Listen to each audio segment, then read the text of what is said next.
Hey, it's Kevin Gammy, Brisbane Small Business Show. Eventually, I will get used to this starting time and be absolutely ready instead of mid-conversation. Today, we've got Ray Armitage and Neil Munro. Look, these guys have come to me with the 100-day continuity plan. Look, I had a talk with them. We had a chat through it, and we looked at how this may help people. I wanted them to come on and share this with the community to see how many people would be interested in joining a 100-day continuity plan. The reason being is that I've also beat them over the head and got them down to being literally 20% of what they would normally be asking for this particular program. So really important on that. I want you to enjoy this. But first, before we even get to there, let's find out a little bit about Ray first. Ray, tell us a little bit about your background and how did you've been business consulting for a little while now. I said that very politely. How long have you been business consulting?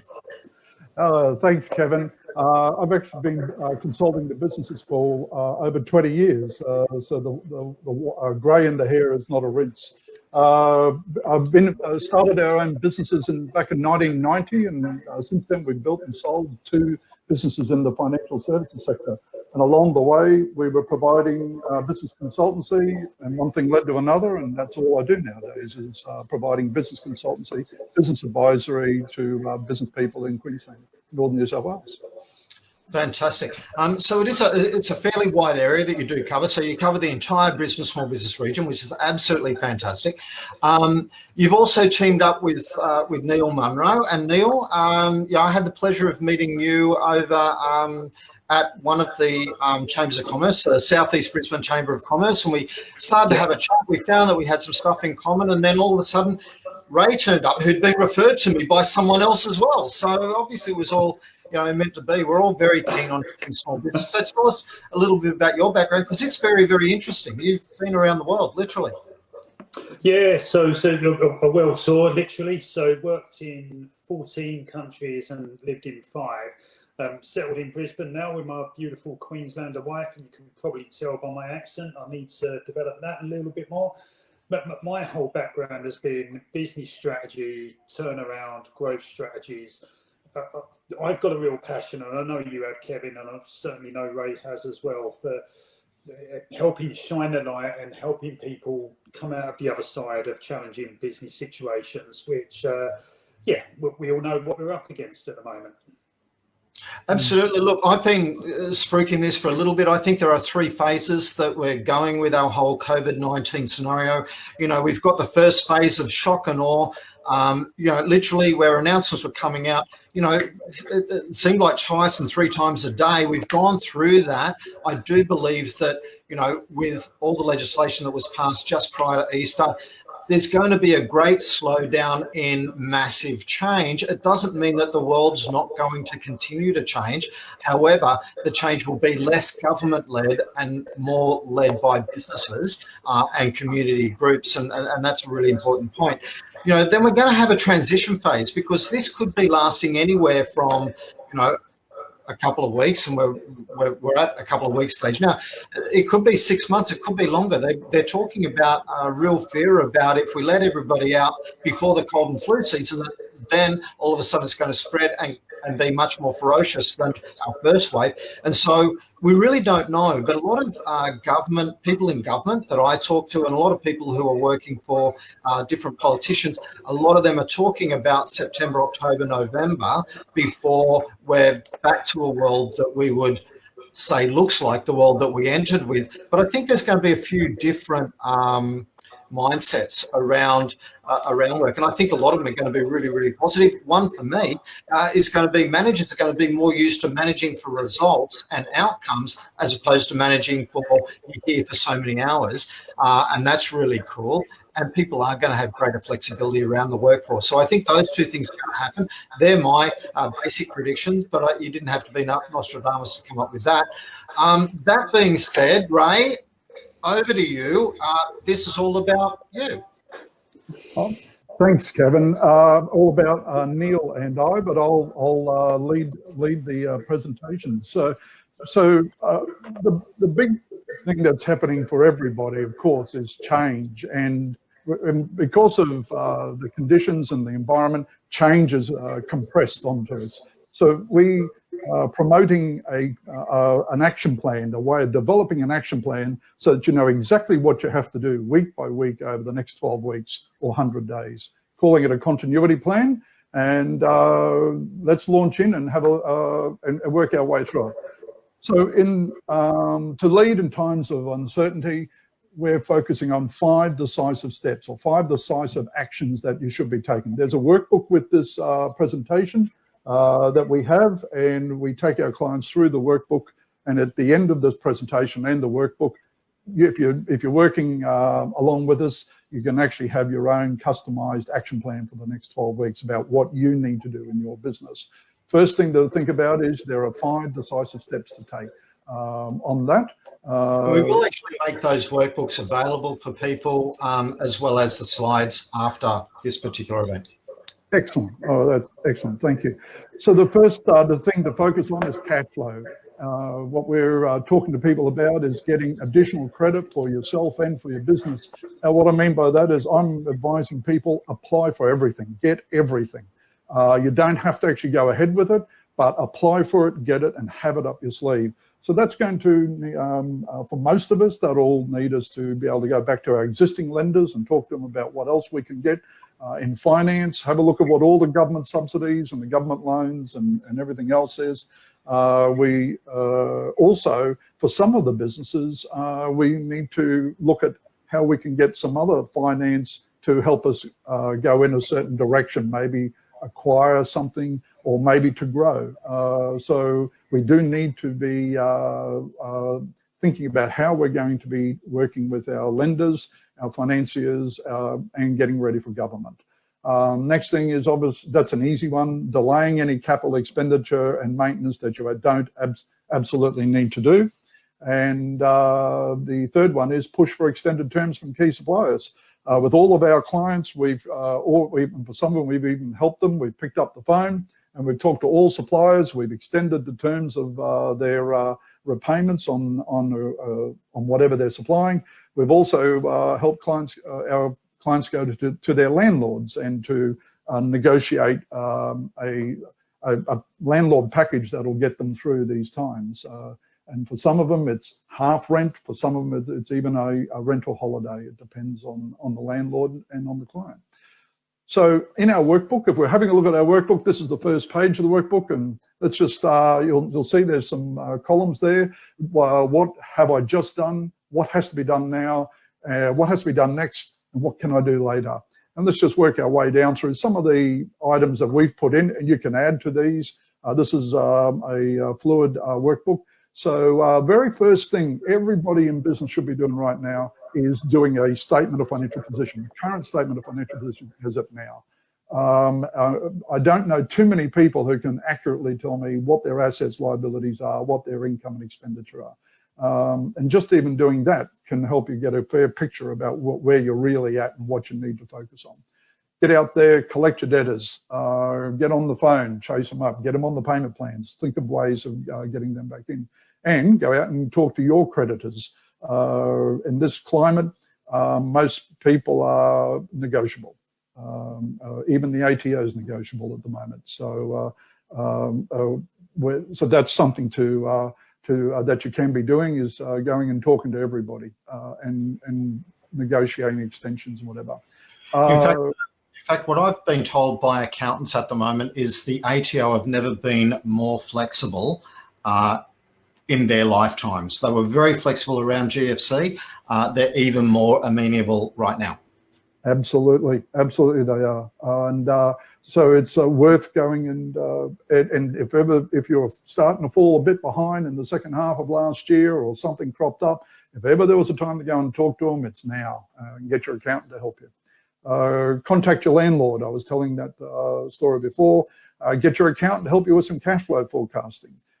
If you know what your current financial position is, work on what your cash flow forecast would look over the next 3 months, 4 months, so you can start forecasting the dips or where you might be running short of cash, and then you know what kind of finance you need to plug those gaps to get you through this time. apply for every subsidy going, absolutely everything. There's no reason why you wouldn't. You don't have to take it, but if you've applied for it and it's been approved, then if you need it, you can grab it. Obviously, reducing and reviewing and reducing expenses. And what else? I mean, there may be other things that some people have that are specific to their businesses. Now, this is just something that one of our colleagues we were working through with. If you look at where you are now in 2020 and then think about where you might be in 3 years' time, if you do nothing, there's a really good chance you're going to end up on that red line. If you do nothing different to what you've been doing, and if you're just trying to ignore the issues that are in front of you, there's a really good chance you will end up on that red line. If you do some things, there's a chance that you'll drift on, and who knows where you'll end up.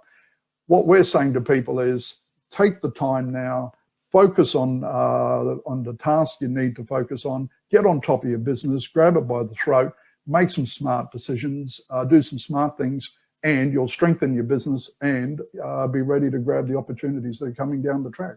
And they will come. On the rebound, there will be opportunities. In my business life, I've been through 2 major downward corrections in the finance markets. We grew our business faster during those downturns than we did when everybody else was strong. So when other people were backing off and when other people were hiding, we became more prominent. We communicated with everybody. We drove harder, and we found that they're the times when our business grew faster. So if we can do it, anybody can do it. Just a summary: focus on your government subsidies. Chase your creditors and your suppliers, renegotiate with them, talk to your banks and your lenders, consolidate your debts, renegotiate even existing repayment schedules, but also grab as much capital around you as you can so that you can plug the gaps or the holes in your cash flow, future cash flow, and be ready to jump on opportunities when they do present themselves in a rebound, when things start coming better. Okay, so, and most importantly, get an expert. I'm not even going to ask you the question. I'm going to say, find someone who can help you do this and get them to help you, because they will make things happen that that most of us would miss if you can get an expert to help you with your government grants, with your lending work and things like that. Okay, so the next thing is to communicate. You've got to get on the front foot with this. You've got to talk to everybody and anybody about what's going on. Get a positive plan. Get your team together if you have a team. Talk to them about it. Get there. Ask them for feedback. Don't tell them what's going on. Say, this is what I'm planning. Have you got any thoughts? Take feedback, because someone may just have a gem of an idea. Talk about working it through to get with them. Talk to people about cutting hours. Most of my clients have sat down with their employees and sort of negotiated back to 4-day weeks and 3-day weeks, because that way everybody stays in the job and continues on. When the JobKeeper payments come out, those employers will be able to already starting to plan how to increase everybody's work week, so they can actually work on the business and start getting the business ready for the second half of the year, or for when the rebound starts. So communication is very important. So in our workbook, you've got a page there where you can again go through some headings there to prompt you. Assess time off and leave. I mean, how many businesses, small businesses, do we know who actually understand exactly what their holiday unused holiday leave leave is? How much money do they owe for that? What about sick pay and things like that? This is a good time to understand exactly what all the liabilities in your business are. Review immediate pay cuts. I was talking about our clients have already gone through the process of talking to their employees, and everybody stays employed, but they might be working 3 or 4 days a week. Identify any poor. Sorry, Kevin, you were going to. Yeah, in relation to the, I was on a webinar with the Ombudsman for Small Business today. Fair Work have relaxed the restrictions they have about lowering someone's pay, but one core restriction is not relaxed. You cannot lower someone's hourly rate of work. Okay, so you can't ask your staff to work a full-time week, but take 75% of the pay that they were before. So, so that people know if they were taken to Fair Work about that, they would lose that case. Yeah, absolutely. Yeah. So, it just comes down to if a business has got a certain number of tasks to be done, you just say you have 8 employees, and 8 employees on 3 days a week will get those tasks done. Well, then you can start talking to people about changing the number of hours that they do, because the work's just not there. There's nothing else to be done. That would be, Kevin, you would agree that'd be a fair thing? Absolutely, yeah. It's fine to reduce and pro rata the salary, but it's not fine to ask them to take less pay. Absolutely. An opportunity, and I say an opportunity, but sometimes in some businesses there are people who are just not getting there, and that may be something that's gone on for a year. One of my clients had to have a talk to some people that work for them just about performance, things like that. I mean, these are tough times, and we can't, and most small businesses just don't have the ability to carry people who are causing problems in the workplace, or just not able to perform. Write a hygiene policy. Every business needs a hygiene policy. Write a team meeting brief. We've got clients who are having a coffee with their employees every week, once a week, morning tea, let's sit down, let's talk about what's going on. If everybody in the business is part of the communication loop, they feel confident, they understand what's going on, and they feel a little bit safer, and they perform better because they feel better about what's going on. And get phoning your key people. You may have other things that you want to add to that list as well. Okay, next thing is your customers. Talk to your existing customers and clients ASAP. One of our clients was actually planning on going to see their top 5 buyers, customers, and this just around the end of January, early February, and this was just starting to, the coronavirus was just starting to take hold. So that got put on hold. So what they did was they created 5 little 2-minute YouTube messages, emailed them on, and in those messages they talked to their clients, and they said, let's do a face-to-face meeting on Zoom or FaceTime or whatever.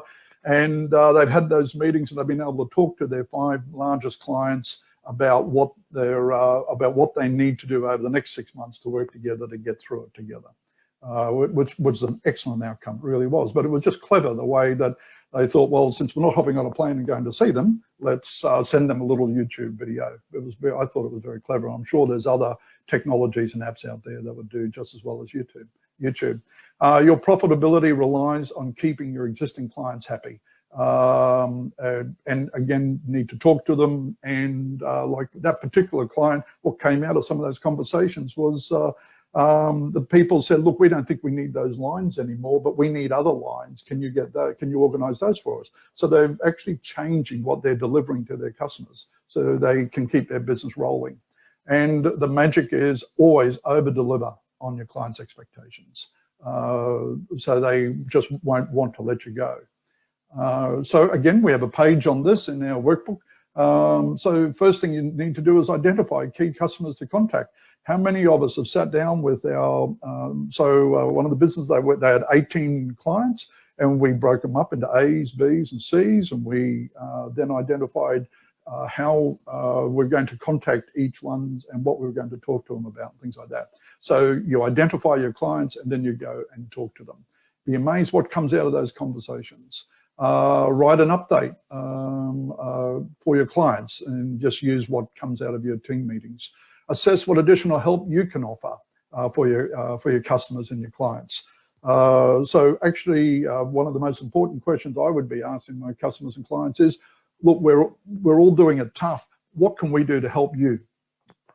People would appreciate that. You know, getting on where we've done that, people have really appreciated hearing that. Any credit policy changes. Assess the scale of marketing. One of our clients has just launched a whole new marketing campaign They see this as an opportunity to go out and go hard and grow their business over the next 6 months. And they've just agreed on a quote and a proposal to totally revamp their website, their LinkedIn, and their brand, and even the colors and everything. And they're now interviewing to recruit a business development manager to get out there with the new marketing behind them and get out and sell what that particular business does in the marketplace. So there are people out there who are already looking at how they can increase their market share in what they do. And this is something where you can be talking to your existing clients about, because you can ask an existing client, is there anyone else you know who we might be able to help with this? That would work. Any new delivery options? Of course, we've already seen that in hospitality and things like that, where people are doing restaurants all around where I live, all doing home delivery, every single one of them, which is fantastic. And follow up with revenue opportunities. So again, we've encouraged our business clients that we're working with to use this as an opportunity to diversify their income streams. So if you're in wholesale and you are doing something in wholesale for the first time in 42 years that the business has been going, why don't we try retail? Why don't we actually get in there and hop on the internet, create a Facebook page and start promoting what you've got to the end customer? You're not cutting across anybody else. You're not causing any problems with any of your existing wholesale clients. That particular client, the first day they did that, that retail play increased their net profit, generated 50% of their day's net profit. So they've actually now growing that retail. It's all about diversifying, looking at how can we change, how can we diversify our income streams, so we're not just sitting there looking at one income stream, because we become an easier target then. But if we've got diversified income streams, if something goes wrong with one of them, then the others will hopefully cover it. And you may have other things you can add to that page while you're working your way through it. Okay, the fourth one is cycles. All I really want to say is just remember, GFC came and went. Yes, we all took time to recover out of it, but some of us were able to grow through that period. This is a cycle. All cycles go up and they go down and they go up again. The most important thing to do is to look at how you can position your business so that it can be ready for the next recovery. Think recruitment, think about marketing, and also think about acquisitions. Some of you might be in industries where you might have the opportunity of buying another business that didn't do so well, but may have some clients that you want, or may have a maintenance arm that you would really love to add to your business, or something like that. And and that's why you need to have your lending sorted out, so that you can know exactly how much you can borrow to buy that business even before you start talking to the people. So don't be afraid of buying other people's businesses, and don't be afraid to spend money on driving your marketing. It's as long as you do the marketing differently and you're working with someone who really knows what they're doing. Okay, and the last one is very important: change. Most of us don't really like a lot of change. Some of us do. A small portion of the population love change, but most of us like change in small bites. Well, that's not happening at the moment. Change is coming in huge bites, and you've got to chew like crazy. So if you understand how you deal with change, you've got to remember the formula for change. Act decisively and positively and early. Do more than you think is necessary to manage change. So with change, so all the things you need to change about what you're doing, prioritize what is needed, implement and build momentum, and test and measure whether the changes you're making are working and whether they're working as well as you thought they would. And then the very last part of that is accountability. I'll tell you what I mean by this. In 1990, I left the 10 years in the ANZ Bank, and we started our own business. One of my previous bosses phoned me up and said, "Oh, Ray, I'm going to be your bank manager, and I'm going to make you, every quarter, you have to come to my office and you have to sit down and explain to me, what's the business been doing? Why has it worked? Why hasn't it worked? What are you doing in the next quarter? We're going to do this every quarter because I'm going to keep an eye on you."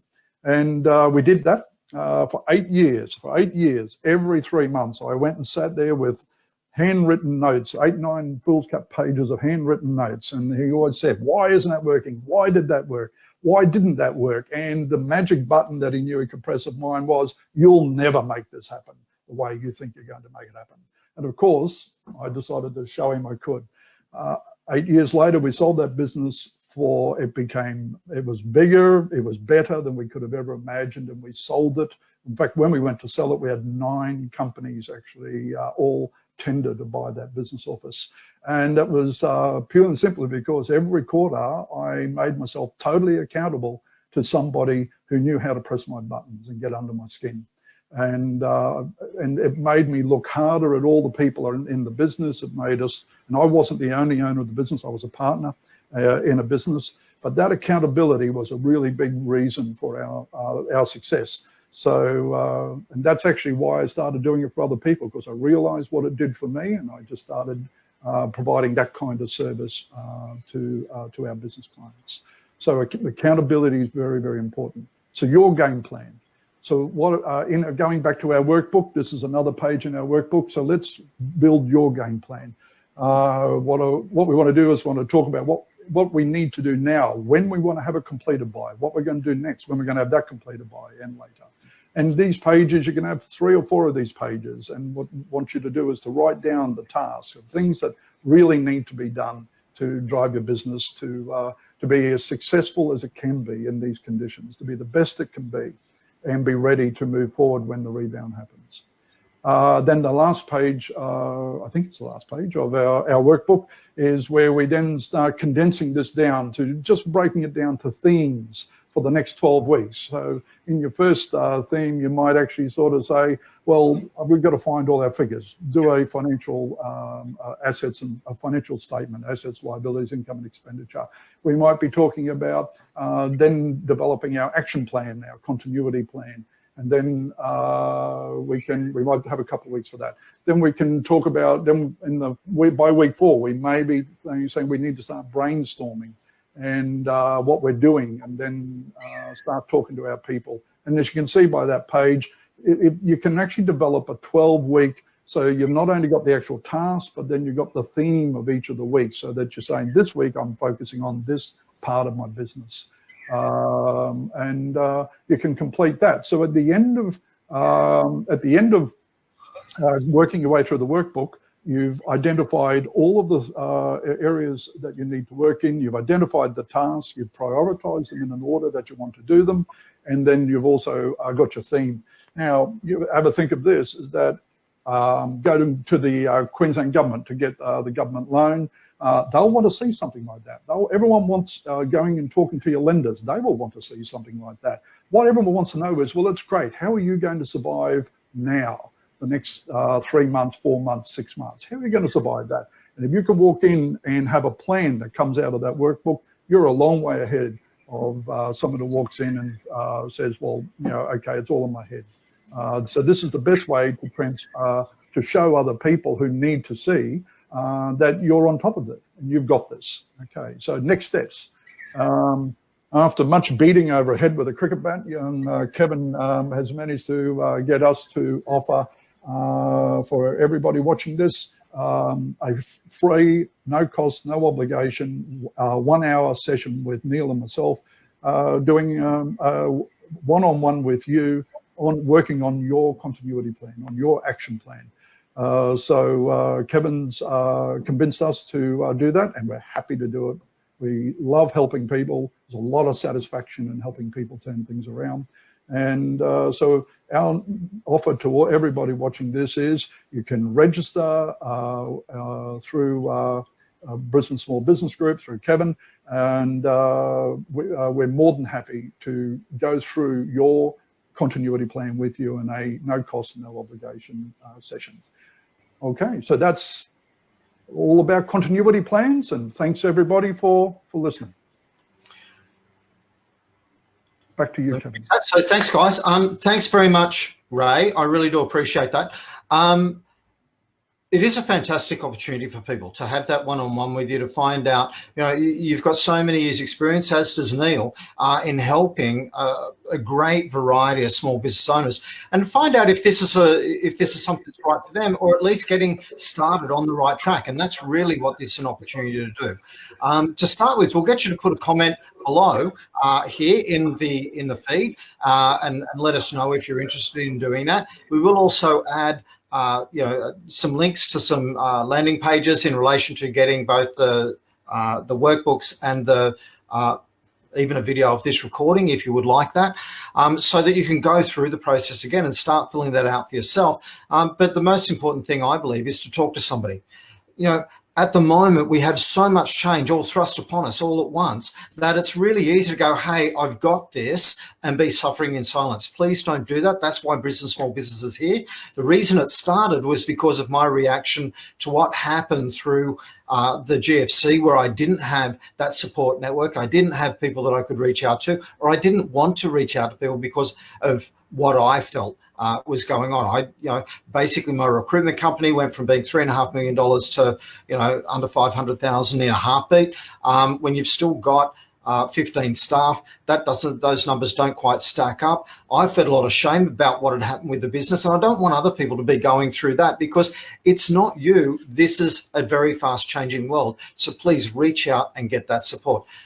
People like Ray and Neil have the expertise to help you through this period of time. And as I said, I really have beat them up so that they're offering a program, at 20% of the cost that they normally would, just to help people who are taking action decisively get moving. But we can't afford to do that for a lot of different groups. We can afford to do it for the first group. So please, if you're interested, definitely put a comment below. Ray and Neil will follow you up as well, and move on from there. We'll get some landing pages in place as quickly as we can. So please don't hesitate to do that. Neil, have you got any final words? No, just to add to that, Kevin, the whole, I think one of the consistent things coming through, and you've just mentioned it at the end, is reach out. You're not alone.